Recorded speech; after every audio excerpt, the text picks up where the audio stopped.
Alright, so today we're going to talk about the converse of the Pythagorean theorem. In other words, we're going to talk about how we can use the Pythagorean theorem in reverse. Before we do that, I just want to remind everybody that Pythagorean theorem just says that in a right triangle, if we have the two smaller sides and square them and add them up, we will get the square of the hypotenuse. That's all the Pythagorean theorem says. I know that we know that from earlier this year. Now we're going to talk about the converse of it. So I'm going to start by drawing myself what looks to be a right triangle. And I'm going to give this one tick mark and this two tick marks. I'm going to call this A and B, and we're going to call this C.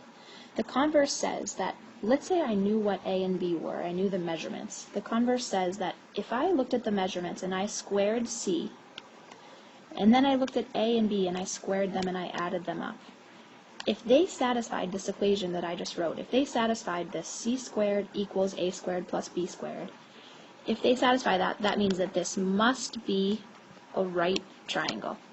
And so I could go back in here and put a little right angle mark. So that really is basically the same exact thing as the Pythagorean theorem. I'm just kind of saying it in reverse. And you might notice too that I put C squared first, and that's just to help us later in this lesson. So now I'm going to draw a different triangle. So I'm going to draw another triangle here, and I'm going to keep A and B the same. So I'm going to make A have one tick mark and B have two tick marks, so it looks like try to make them look the same. And this angle now, as you can see, definitely opened up. So I'm going to label this A and B. My angle opened up, and it definitely looks like it's bigger than 90. Let's say it's like 110 degrees. Just make up a measure there. And now I'm going to close my triangle like this. And look what happened to C. C is no longer the same length as it originally was. As you can tell, my triangle opened up. It looks like C is a lot bigger.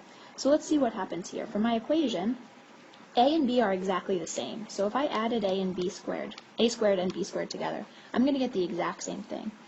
But since C got much bigger, C is now a longer length, I'm going to actually put here that C squared is bigger than A squared plus B squared.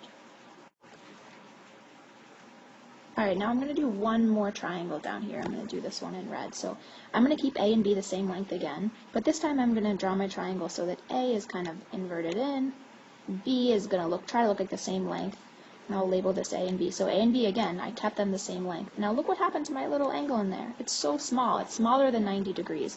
It looks like maybe 60 degrees, let's say. And now we're going to close this with length C. And as you can see, length C, compared to C in my second triangle and in my first triangle, it got much smaller. So I'm going to go write my equation. If I add A squared and B squared, they're going to be the same thing because I didn't change the length. But C is so small, the side length got really small, so I'm going to say that C squared is less than A squared plus B squared.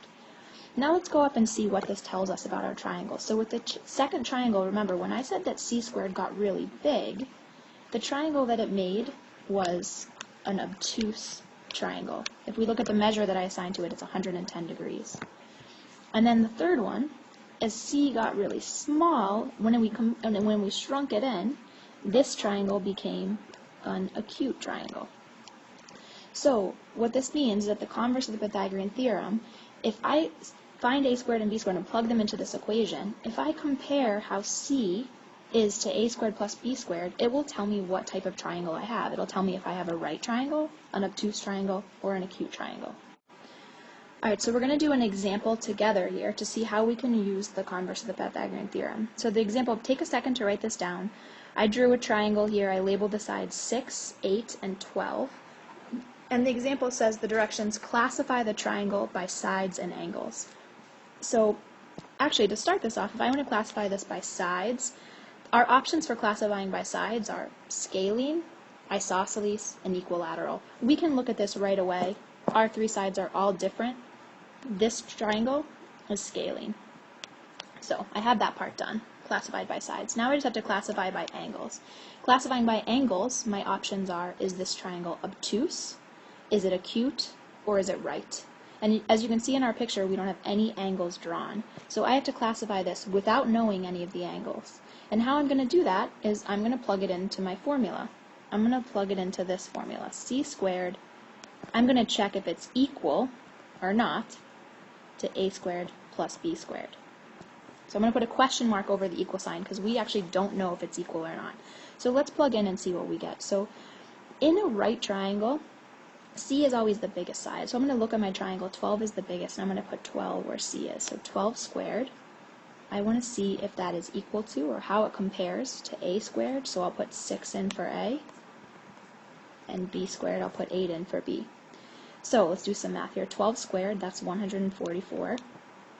And I want to see how that compares to 36, that's 6 squared, plus 64. 36 plus 64, so I know 30 and 60, that's 90, 6 and 4, that's 10, so I have 100 here. So I have this statement, 144, and I want to know how that compares to 100. So you have to think about what inequality symbol would go there. I know for a fact that it's not equals, so we don't put the equal sign. I'm going to put a bigger sign right there, a greater than sign. So what this means is that C squared is bigger than A squared plus B squared. And if we flip back to the notes that we just took, we know that if the third side, if the C side is bigger than the two other sides combined, this means that our triangle has to be obtuse. So our answer here, we have two of them, is that our triangle is scalene and it's obtuse.